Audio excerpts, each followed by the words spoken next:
Okay, fine. So I think in the last lecture, right, we have discussed a few standard controls, right? And checkbox control is there, checkbox list server control is there, radio button server control is there, and radio button list server control is there, right? Now there is one we can say server control whose discussion we have not completed in the last lecture, that was a list box server control. So today first we'll see a list box server control, and then we are just moving towards a validation control, right? So fine, the list box control is again that is basically used to store a collection, right? So more than one list items will be there. Now here what will we do is we'll simply put a, we can say, list box server control, right? Now again because it is actually for taking or storing a collection, so again there are three methods are there. What you can do is, if you want to insert the static items into the list box, in that case what you need to do is you just have to click on a edit item button, and then from this we can say dialog box you can add a multiple item like this, right? And then you can change the text of each list item property. Okay, now suppose if you don't want to do this, then simple you can write the code, right? For example, on the load event you can write something like this, for example, list box 1, right, dot, we can say, items dot add, and then you can add the item, for example apple, or you can say list box 1 dot items dot add, right? And then for example, and so on. So now suppose if you are running this, then you can get whatever item you have inserted into the list box like this, right? So this is what a list box. Fine. Now suppose if you think, okay, sir, I don't want to insert the data statically, I don't want to insert the data by writing the code dynamically, then the third approach will be always there, and in that what you need to do is you just have to take a SQL data source.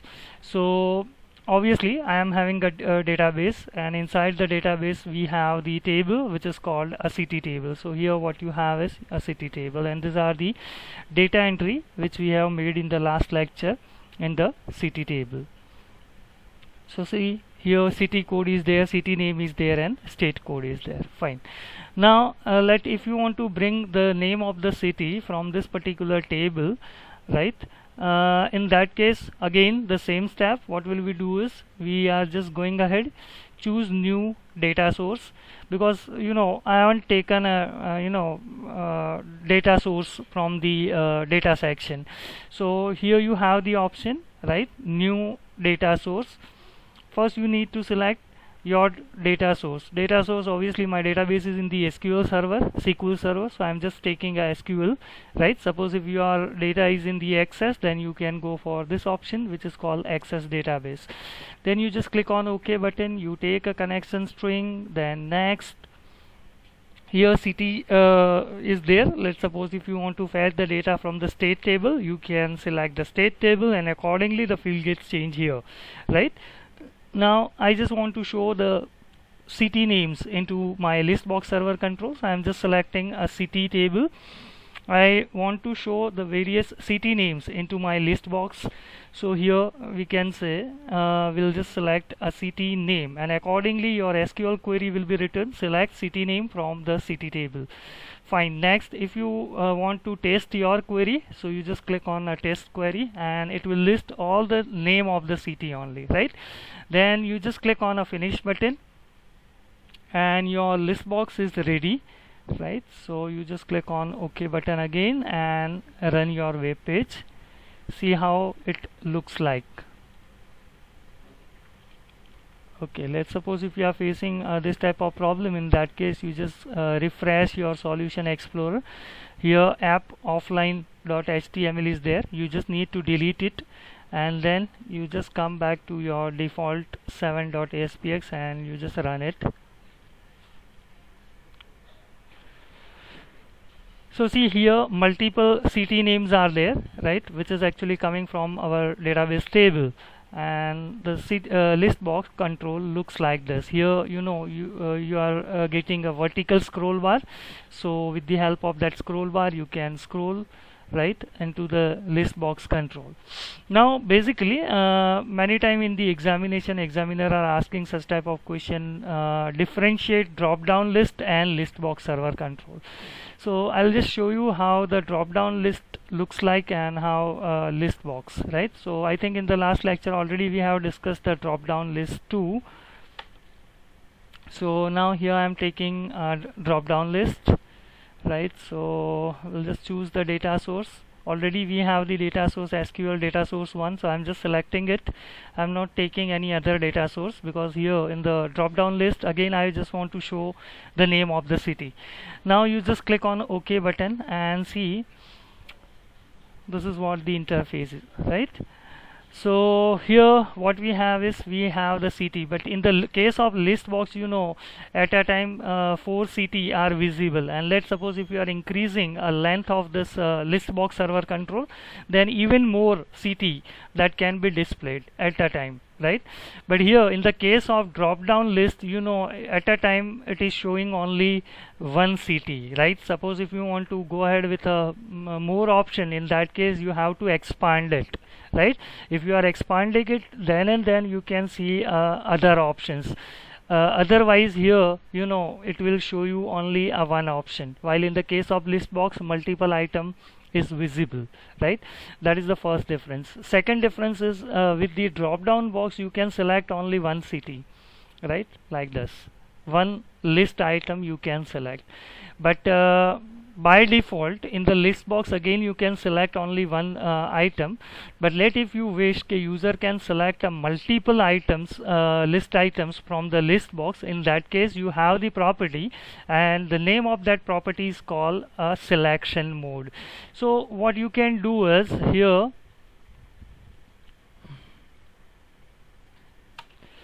you just go ahead with the your list box, and you just change selection mode property of the list box. By default it is a 1, right? So here selection mode, the by default value is a single. But let's suppose if you are choosing this option called multiple, in that case what happen, now user can select a multiple item from the list box, right? So here I am just selecting Ahmedabad. Now suppose if I want to select the Surat, in that case, and I just want to keep my selection on the Ahmedabad too, in that case I will press and hold a control key, right? And then you have to click on a Surat, then suppose Mumbai, and so on. Suppose that you just have to select the whole range from Vadodara to Mumbai. So in that case you select the first city, right, like Vadodara, and then you just press and hold a shift key, and then you click on the last element. My last element is Mumbai, so now I will just click on a Mumbai, so it will select the whole range, right, from Baroda to Mumbai.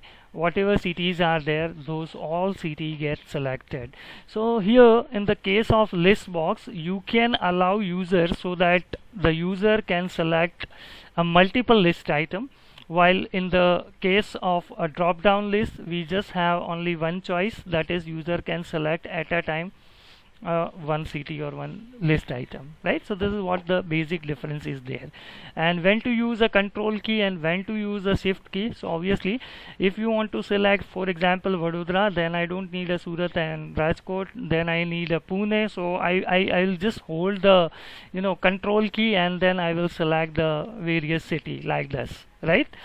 So randomly if you are selecting, then you need to use a control key.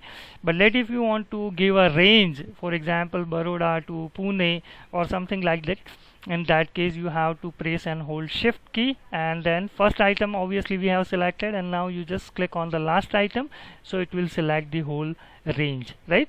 So The list box control, it is again a very simple control, same like a checkbox list server control, radio button list server control, and a drop down list server control.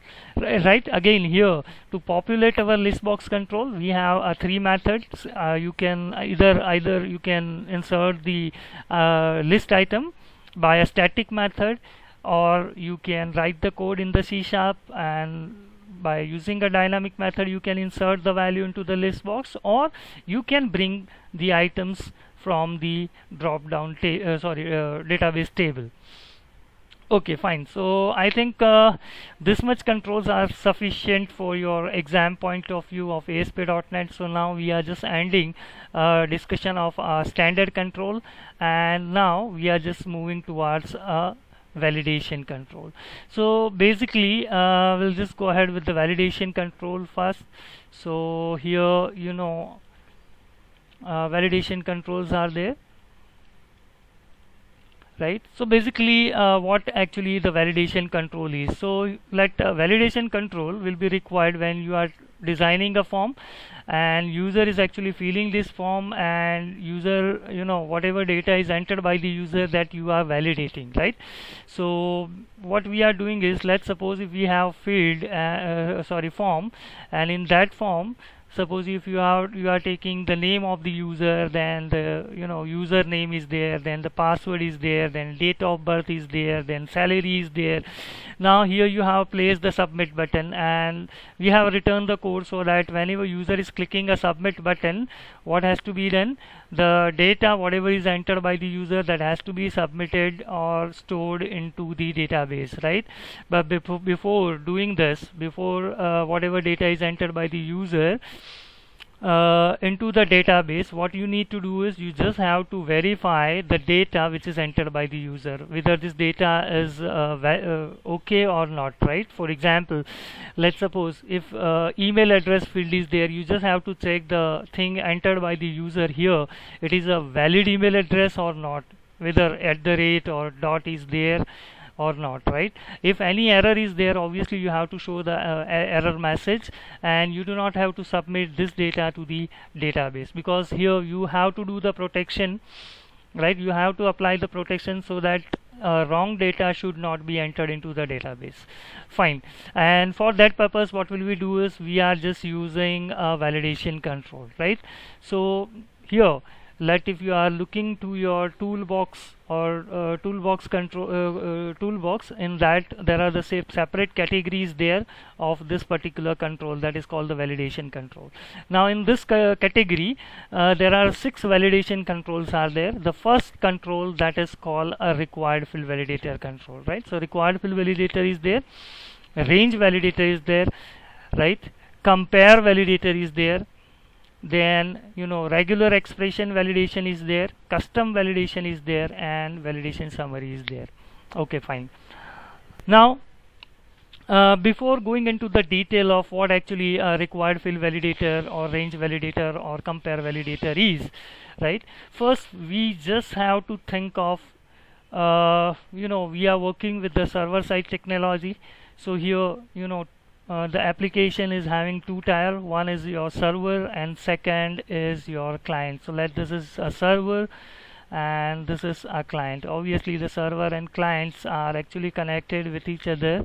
So let us assume this is the internet, right, and server is connected with the internet as well as the client is also connected with the internet, right? Now here we have server, we also have a client. Now there are 2 parties are there who has to perform a validation, right? So let primarily, if you think, okay sir, obviously we have to do the validation at the server side, right? Because, you know, server is allowing us to write the C# code, and this C# code, obviously that will be executed by the server, right?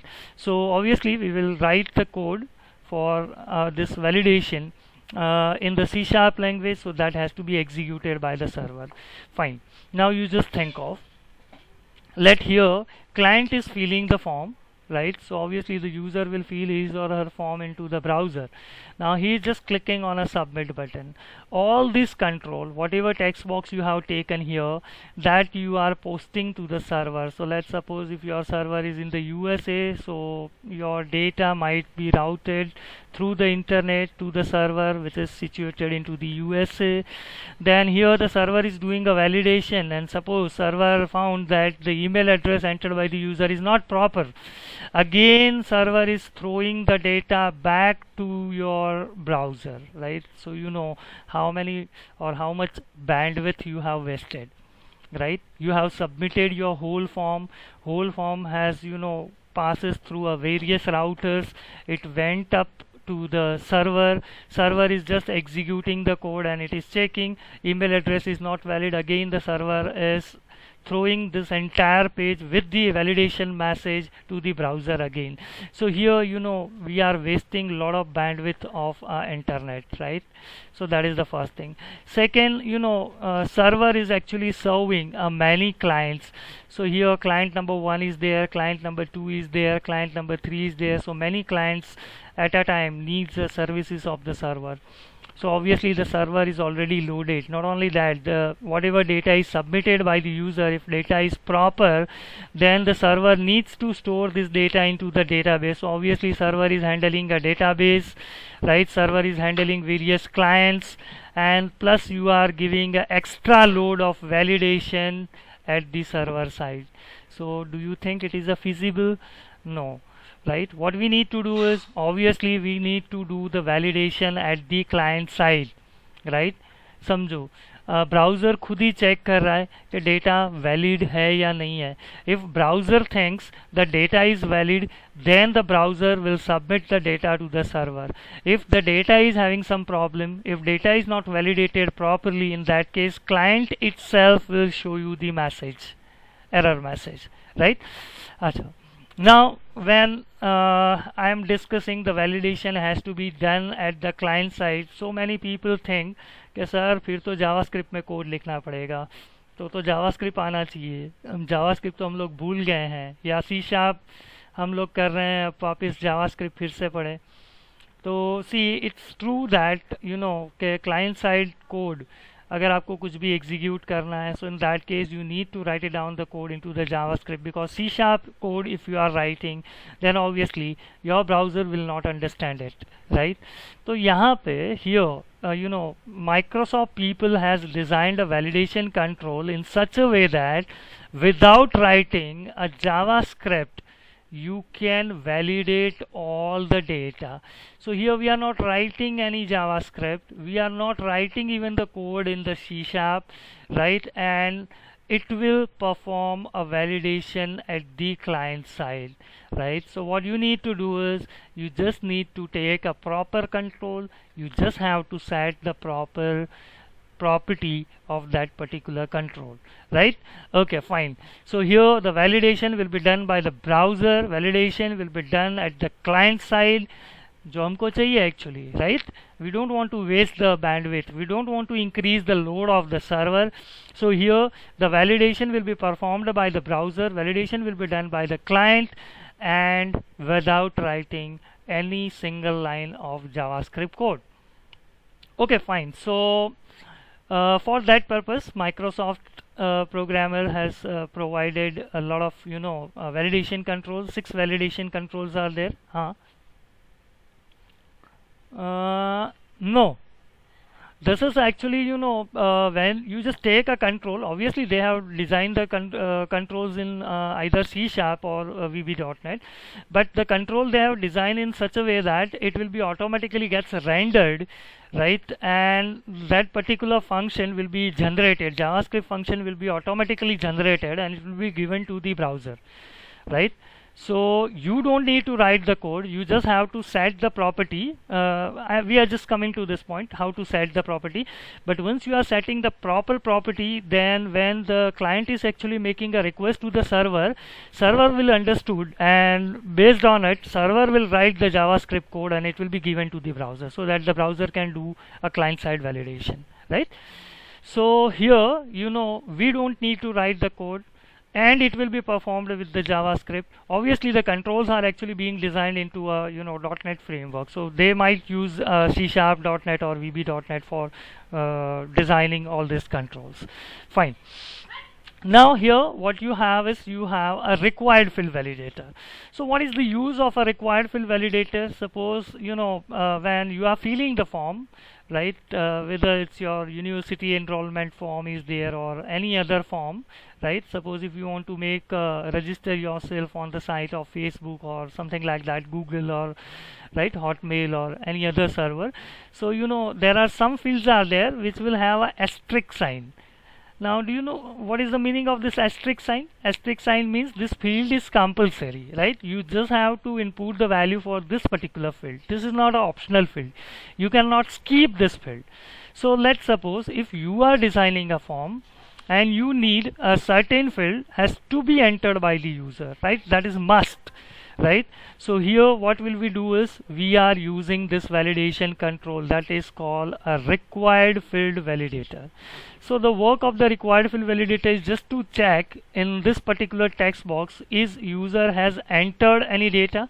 If yes, it will allow you. If no, it will show the error message, right? So the work of a required field validator is quite simple. Another one that is called a range validator.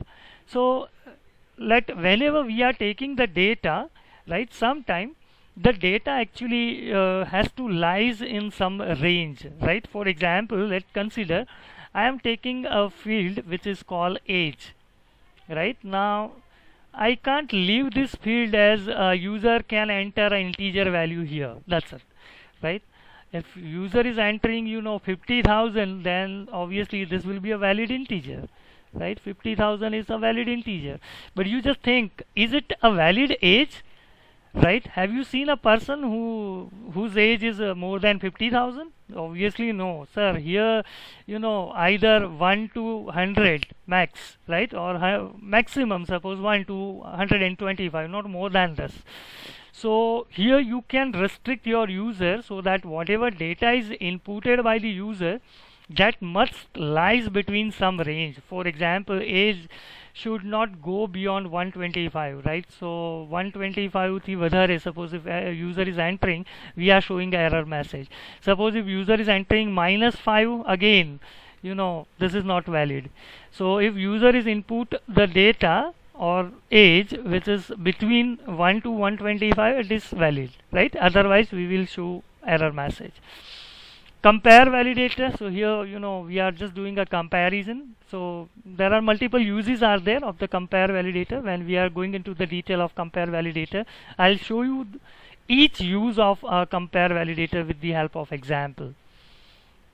What you have is a regular expression. So few things are there which can be managed with the expression. For example, you write an expression so that we can validate this is a valid email address or not. You write an expression so that we can validate this is a valid URL of the website or not, right? You write expression so that we can check it out whether this the details entered by the user here is a valid PIN code or not. So for that purpose obviously we will use a regular expression. Custom validation is obviously this will be performed by the server, so this will allow you to write the C# code, right? So here obviously this is not a client side, this is a server side, right? Suppose if you feel, अगर आपको लगता है कि sir अब मेरे को जो validation करना है वो अभी कहीं पे भी नहीं है, it is not can be done through the custom validation, sorry regular expression validation और रिक्वायर्ड फील्ड वैलिडेशन और this all validation, right? For example required से नहीं हो रहा है, रेंज से नहीं हो रहा है, कंपेयर से भी नहीं हो रहा है, रेगुलर एक्सप्रेशन भी नहीं लिख सकते हैं, तो क्या करें, कैसे वैलिडेट करें? So here you can write a C# code, right? तो C# कोड लिख के you can validate the thing, the data which is entered by the user. And one more control is a validation summary. Fine. Now step by step we are just going through example of each, right? So the first is a required field validator. And if you want to implement a required field validator, few properties which are important. One is control to validate, second is error message, third is text, 4 is display, and fifth one is a client script. In fact, enable client script is not there in your university examination, so we'll not go into the detail of this property, enable client script. But I have designed one example here, and in the next slide, right, how to implement that enable client script, right? So that is I have written here. So you just follow the second slide, right, and you just do the practical of it if you are interested. Otherwise, in the examination, nobody will ask you about this particular property. Okay, now we'll just see one by one property. So first is a control to validate, and second is a error message, right? Okay, fine. So again, I'm just going to this Visual Studio, right, and we are just designing a web page. So here first what I will do is I am just taking a table, I am just inserting a table into my web form. So I need 7 rows, and I need 3 columns. Okay, fine. So here I'm just taking a name, so I enter first name. Right now I think everyone should have a first name, so first name has to be compulsory. And let if user is not writing his or her first name, I don't want to allow the user, right? So in the second column what I'm doing is I'm just placing a text box, right? Okay, now I am just placing a sub button here, and on the click event of the button, we'll just change the text first, right? It is submit, and on the click event of the button I'm just writing say response dot write data is submitted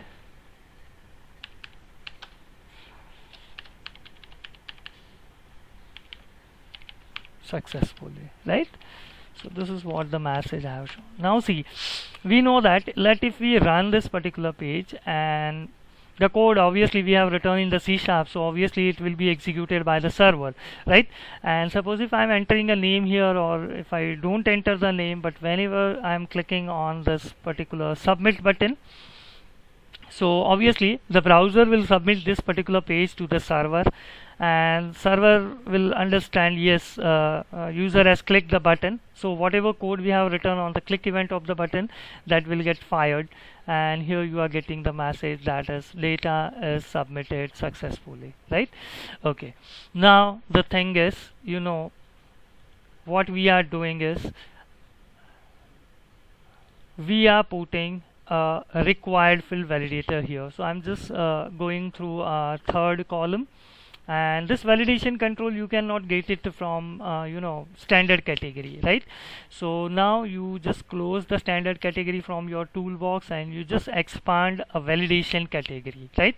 So here all the control, 6 control, whatever we have discussed earlier, that is present in this particular category: compare validator, custom validator, range validator, regular expression, and required field validator. Finally you have a validation summary. So now here what we are doing is I am just taking a required field validator, right? And here what message that you want to show to the user. So first I am just setting a property called error message. I am just typing, for example, first name is mandatory, right? So first name is mandatory, user has to input his or her first name. So this is what the first property set for a text box, right? Okay, now what will be the second property? This validation control, the name of the validation control is what? It is a required field validator 1. That is, you have taken into the form to validate which control. Obviously I want to control this text box, right? So this validation control is basically we have taken so that we can control text box 1. So you select this, right, your validator control, required field validator, and go to a property which is called control to validate, right? Obviously my control to validate is what? Text box 1, right? And now you just click here, right? Now suppose if you are not typing anything into the text box of a first name, and directly suppose if user is clicking on a button, so at that time it is showing first name is mandatory, right? And you see अभी वो वाला message नहीं आ रहा है, server से जो message आ रहा था ना, your data is submitted successfully, वो नहीं आ रहा है. क्यों नहीं आ रहा है वो message? Because this will be done by the browser, right? Browser ने खुद ही देख लिया कि user has not inputted anything in the text box 1, तो ब्राउज़र अब ये पेज सर्वर को दे ही नहीं रहा है. Server is not getting the page. Are you getting my point? And if server is not getting the page, तो obviously आप button click पे जो कोड लिखे हैं, ऑब्वियसली सर्वर वो एग्जीक्यूट नहीं करेगा, बिकॉज सर्वर को पता ही नहीं है कि बटन क्लिक हुआ है. So that's why this is what actually a proof of validation controls are actually performed by the browser. Are you getting my point? Right? नहीं तो क्या होता कि बटन क्लिक हुआ है, ऑब्वियसली ब्राउजर ने पेज सर्वर को दे दिया, so server that will execute the click event of the button, और वो जो रिस्पॉन्स डॉट राइट था वो यहाँ पे आ जाना चाहिए कि भाई your data is submitted successfully. But here what happen, because of you have not entered anything into the text box, browser itself is validating the data. This is wrong. It is showing the error message, and now because your page is having error, right, browser is not submitting this page to the server, right? But let's suppose if I am entering my name here, and then if you click on a submit button, so now because there is no error is there, right, browser has checked that thing, and if because there is no error is there, browser is submitting this page to the server, and the server will realize yes, user has clicked on the button. So whatever code you have written on the click event of the button, that gets fired, and we are getting the message that is data is submitted successfully. Fine. So I think how to use required field validator is clear to all students. Okay, fine. So now we'll just go ahead, right? So again I will just go back to a PPT. This two property, that is a text and display. Obviously display I will show you after discussing a second control, right? That is a range validation. So once we will discuss the range validation, then I will teach you this property which is called a display. And text property, when we will complete all the validation control, afterwards I will teach you this we can say text property. Okay, what is enable client script, right? Because it is not there in the your syllabus, so I am not going into the detail of it. But if you are interested to implement this particular property, if you want to see this property, then here I have written the code and I have explained the thing, how can you implement it, right? So you just gone through this particular slide. Okay, the second is a range validator, right? So obviously I have given one example. Let's suppose if you are taking we can say age. So age should be either 1 or 1 to 100, right? Above 100 we are not going, below 1 obviously that we have to show the error message. So here what we need to do is, in such case we need to use a range validator. How can we use it? What property that we need to set? Obviously we are going to set all this property. Error message will set, we will set control to validate, we will set minimum value, we will set maximum value, we will set type, right? Okay, so type can be a string, type can be an integer, type can be a date, or type can be a currency. Fine. So you can take any type. Obviously in the case of age, right, my type will be what? That has to be integer. So I am just going to use integer. But suppose તમને એવું હોય કે sir આ તારીખથી આ તારીખમાં transaction થયેલું હોવું જોઈએ, right? Transaction has to be done between this date to this date, right? આની પહેલાની ડેટ પણ ના ચાલે, આના પછીની ડેટ પણ ના ચાલે. So obviously in your case because you are comparing a date, so your type will be a date, right? In my case I am just considering age. Age has to be integer, so I am just taking integer, right? So how can we implement this? So we'll just go back to the Visual Studio again, and here I'm just prompting to the user enter age, and here I'm just placing a text box. So text box is here. Now I am just placing we can say a range validator. So I'm just going back to we can say validation control, and I'm just putting a range validator. Right here I'll just show the message that is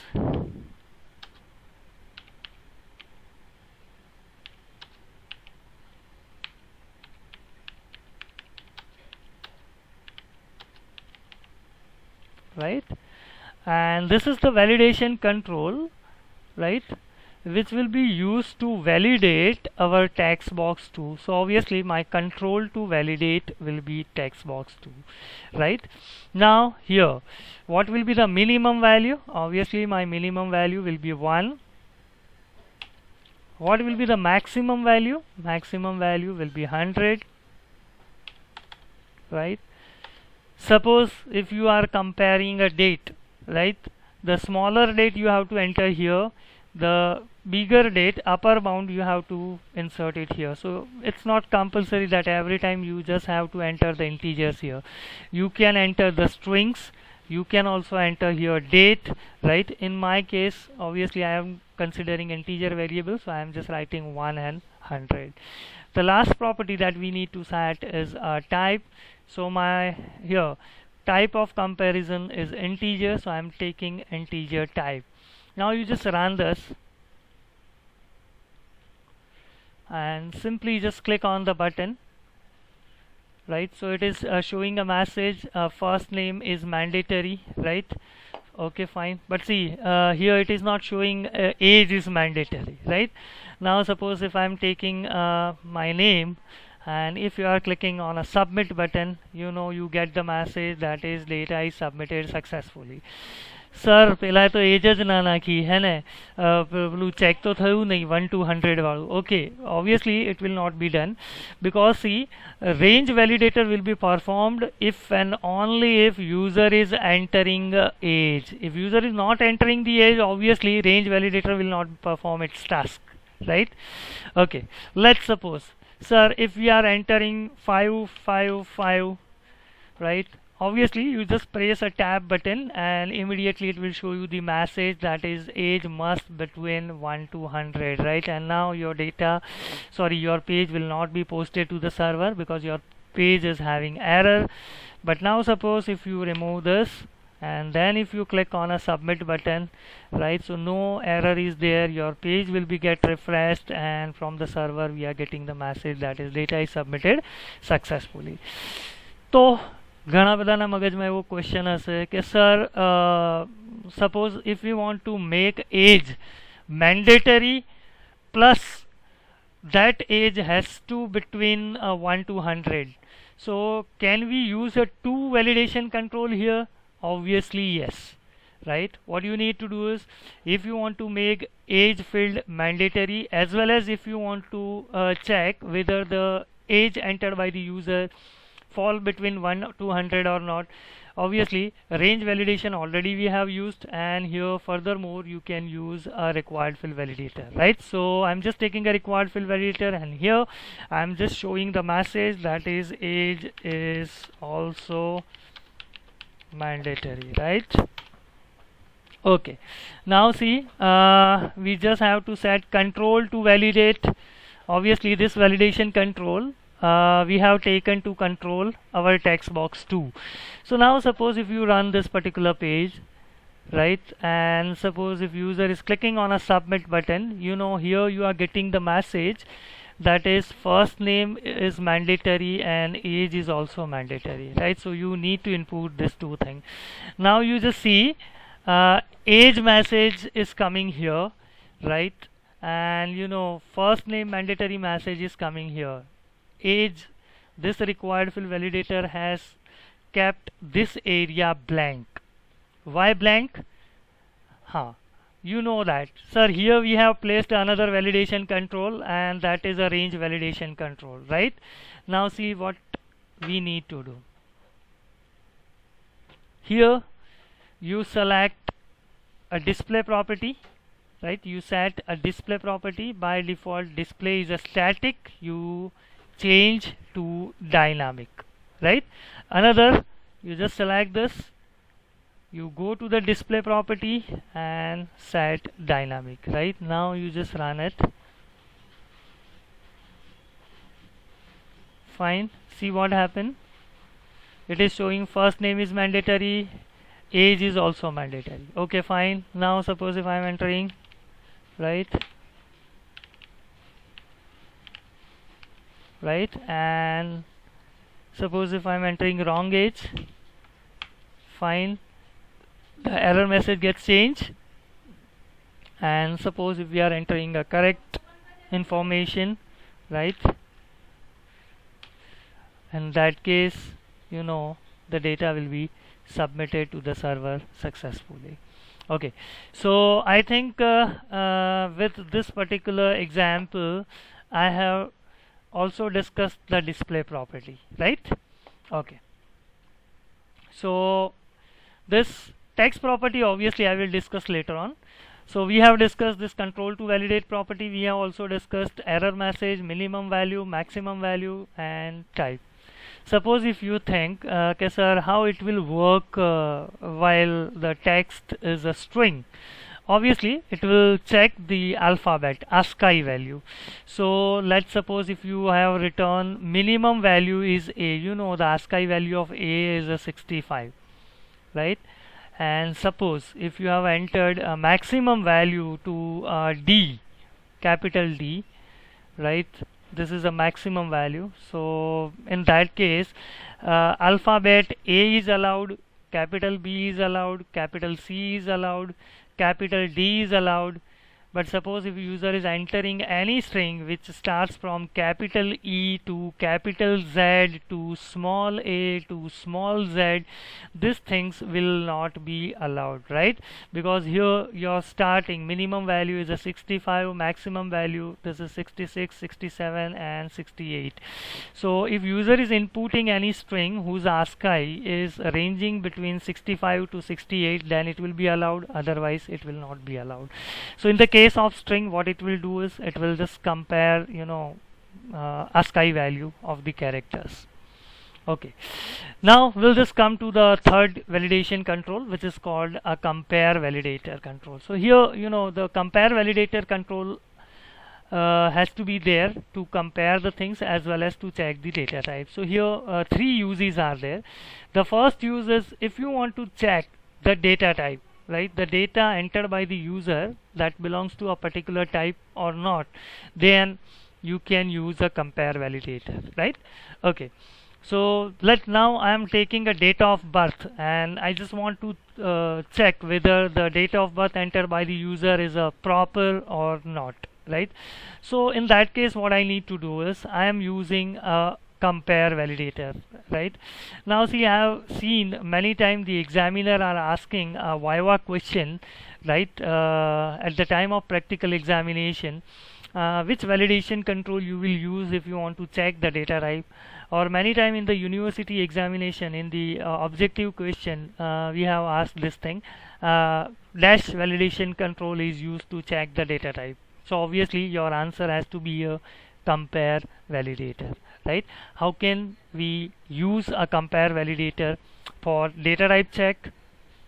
So we'll just go ahead and here I'm just inputting a date of birth and you take a text box here and then we'll take a compare validator. Fine, error message, that will be pretty clear, that is invalid date, right? Okay, this is the message that I have to show. This is the validation control we have used to validate what. So here I have taken this validation control to control my text box 3. So control to validate, that has to be a text box 3.